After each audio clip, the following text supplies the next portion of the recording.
Welcome back to my channel BWK, also known as Becoming with Kai. If this is your first time here, my name is Khyla, but you can definitely call me Kai. I am new to you, I would say. Had a lot of transitions. You can look at my past videos. I lived in an apartment. Now I'm a homeowner. Me and my husband just bought a house. I got married in August. We recently found out, well, not recently, but back in October, we found out that we were expecting. So now we're going through all of these life changes all at once, and God has been amazing. But I like to document my life, what's going on in it, and it is all over the place, I'll let you know. It is all over the place. I like to vlog what I feel is interesting, and I like to vlog just to have things to look back on. So if you're interested in more home videos, kind of more relaxed, laid back, I would say more downscaled, because as you can see, we bought a fixer-upper, so it's not going to be all glitz and beauty, but a home is a home, and this is what the Lord has blessed us with. So if that is something that you're interested in, please stick around, because I'm definitely going to do an update of my life and what's been going on, how this process was, and also just what I've experienced so far in pregnancy. But before I get into that, I am going to make breakfast and make food. It's 11:35 and I have not ate yet. Don't know what my kitty is doing. Please stop it. I have not ate yet. I know it's probably not good. I don't have any hunger headaches or anything like that, so I feel fine, but I know that I have to keep up with my eating because I am also used to not eating until about this time. But it's not about just me anymore. So we're gonna do a slow afternoon. We're gonna cook, we're gonna sit down, and we're gonna chat. So I'll see you in a minute.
Okay, so let's get into this update. While I try to eat, it's probably not going to go well, so I might pause and eat and then get back to you. But if you haven't seen my last video, the last video was us moving out of our apartment. I posted that video a month ago, but technically in real time it's been about 3 months. So we moved out October 12th, and we moved in with my in-laws, and we had been there from October to literally the last day of January. That was the time frame. So yeah, so we were there for 3 months, and in that time frame we were looking for homes. Like when I said that would be my last apartment forever, I really meant it. Like we were both kind of just fed up with apartment living. What really was a turning point for us is when we got to see our end of the year, how much we've paid into our apartment, and we were in a luxury apartment, and it was just shocking the amount of money that we've given them. We were like, dang, that could have really went to something of our own. So we made that decision to get more serious about moving out. And with us getting married in August, so August of 2025, we got married.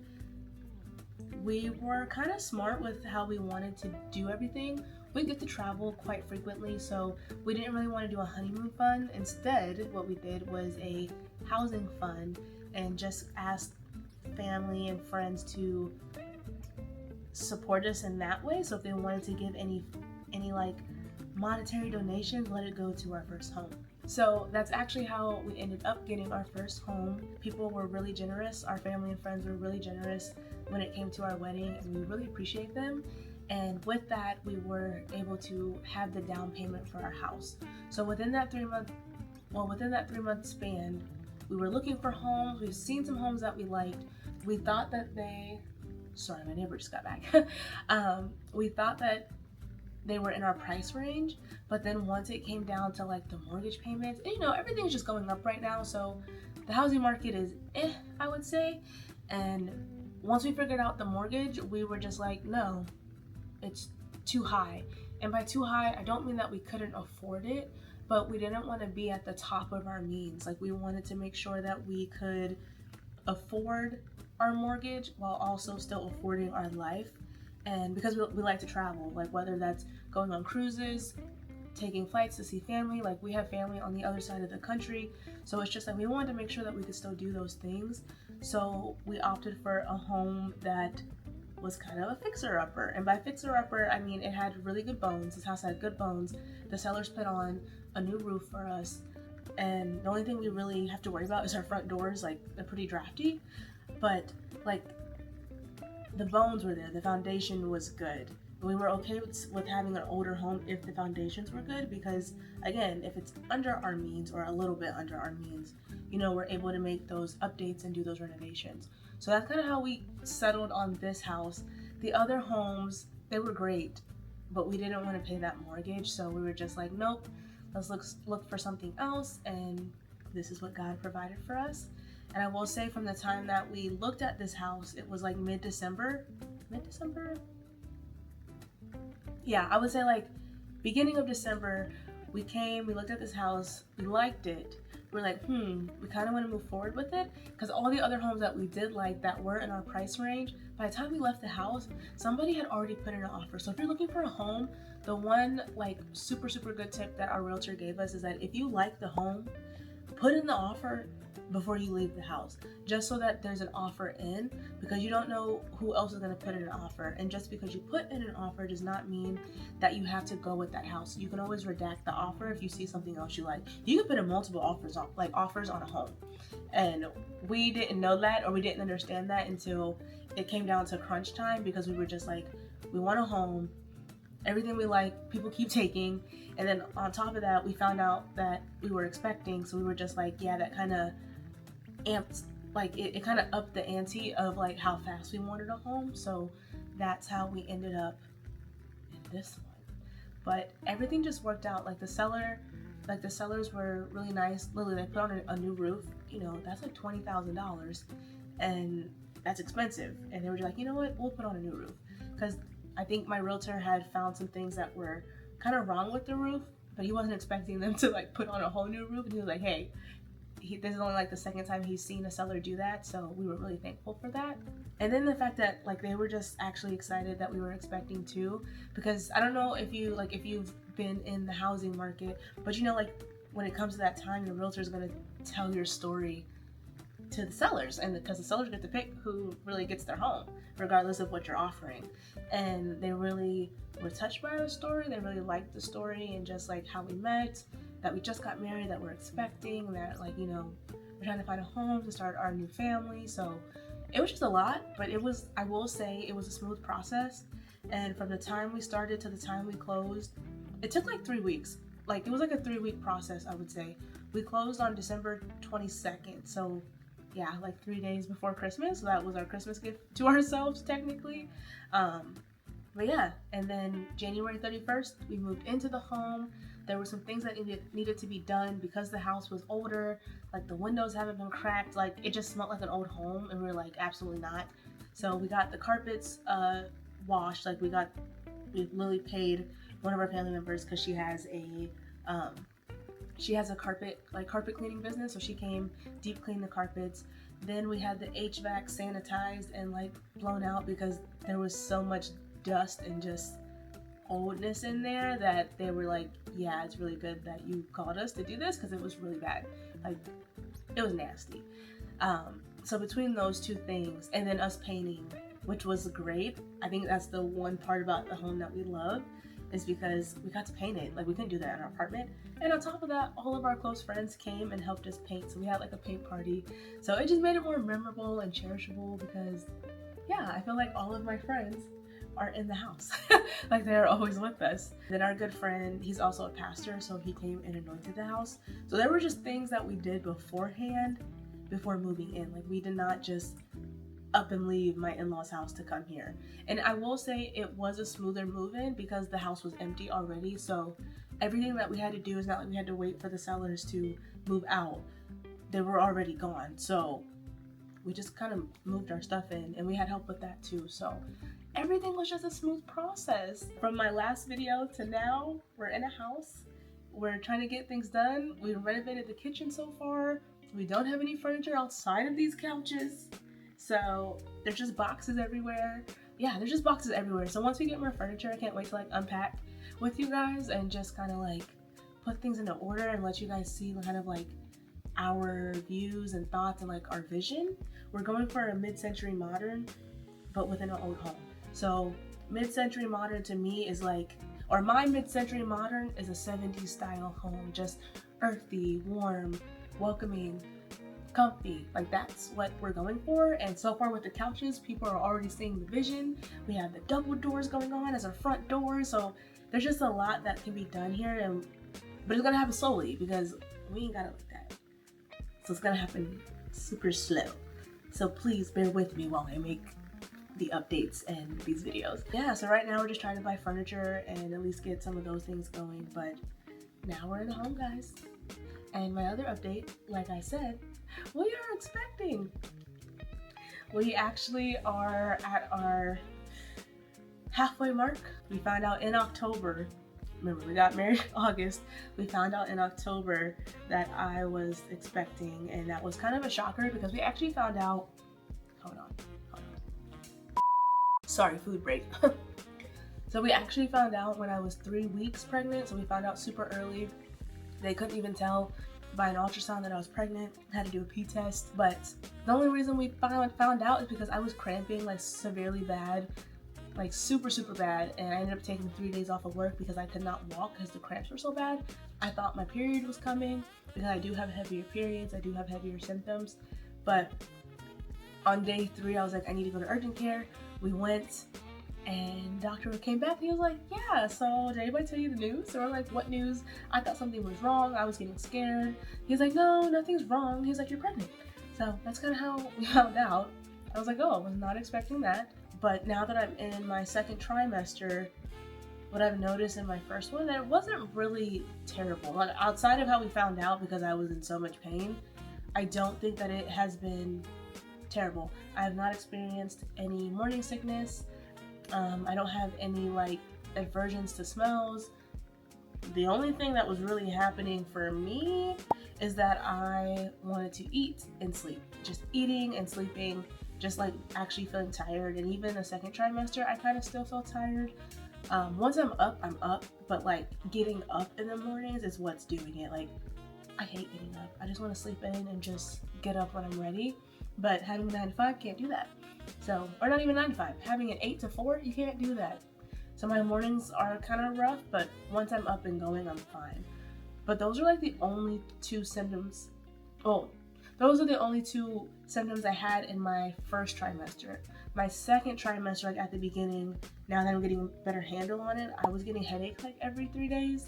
The doctors were a little bit nervous because they were like, you know, as a Black woman, you're more prone to preeclampsia. So they thought that like because they were so consistent that, you know, I might have high blood pressure, which can lead to preeclampsia. But I actually meet with my doctor today so we can talk about it because the headaches have honestly stopped. I think I wasn't eating enough.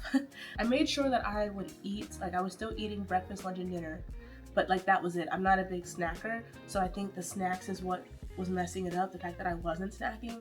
So now I'm still eating breakfast, lunch, and dinner with like at least like 2 snacks. And my snacks can be like protein yogurt or even just a handful of fruit. I've noticed like fruits and yogurt is what's been keeping me stable, and I'm not getting as many headaches. And if I do get a headache, I'll eat and I can actually feel the headache decrease. So I don't think it was high blood pressure. I'm gonna let them know today, but that's kind of the only thing that I've noticed. Those are the only 3 symptoms I've had. Barely getting any swelling. It's probably still too early. My friends think I'm still kind of small. They're like, you're at 5 months and it's like I popped, but I haven't popped. So I don't know what to expect in the second half. So we're gonna see, but it's just a little bit different than most, I would say. And this is my first pregnancy, so maybe that's why I'm not like super big. Like, you know, my body doesn't remember what pregnancy is. It's the first kid. So we're just kind of like taking it day by day. But we don't know the gender. We did do an ultrasound last week. We got the envelope that has the gender in it, but our friends wanted to throw us a gender reveal, so that's what's coming next. We don't know what it is. Personally, from the beginning, I think it's a boy, and that's not necessarily saying that I want a boy. We just want a healthy baby. Like, we're content with whatever God gives us, but I don't know, just with my symptoms from me talking to my friends, they're just like, they think it's a boy, and nothing has told me, like, I haven't gotten any signs, any dreams that it's a girl. So right now I'm going with that it's a boy, and because we have a solidified full boy baby name or boy name for our child, whereas I've been having such a hard time figuring out a girl name that I kind of just stopped, because at this point that is my sign. I feel like it shouldn't be this hard to pick a baby name, whether it's a boy name or a girl name. So the fact that we cannot figure out a girl name right now, the baby is a boy. The baby is a boy, and that's just what we're going with. So we actually get to find out this weekend, so that's exciting. I'm curious to see what our friends plan, because they are in charge of it. They're going to use the house, but they're in charge of it. And even that, I'm excited to like show you guys the baby room, because we haven't done any of that, so we can do this together. There's just a lot of new things that are happening, lots of newness in this chapter of life, and at 29 years old, I don't think this is where I expected my life to be in the beginning, but God's plan is better than my plan. So yeah, but that's my little update. I know that this was a talking video, but hopefully that gave you some more insight about me. If you guys are curious more about myself, please drop some questions in the comment section. I will be glad to answer them. Welcome to my life. Welcome to my life journey. Welcome to Becoming with Khy. And I'm just excited again to see who I become in Christ and what He has planned for my life and what He's doing. So if you are comfortable and like videos that involve Jesus Christ, thank you for coming to my corner of the internet, because I will always talk about Christ, because He's done a lot in my life. He continues to show up in my life, and He continues to just bless me and my husband and just the things that are happening. Like, I just, again, didn't expect life to go this way, not the way that I was going beforehand when I was in charge. So just excited to see what's in store and building a family. Like, do we want more kids after this? I don't know. Like, there's just a lot. I'm just excited, a little nervous. Can't believe I'm gonna be somebody's mother in a few months. And yeah, I'm a wife. there's just a lot of things, a lot of titles that are just getting thrown everywhere. But yeah. So hope you guys enjoyed this little chit chat video. I will see you guys in the next one, and thank you for watching. Bye.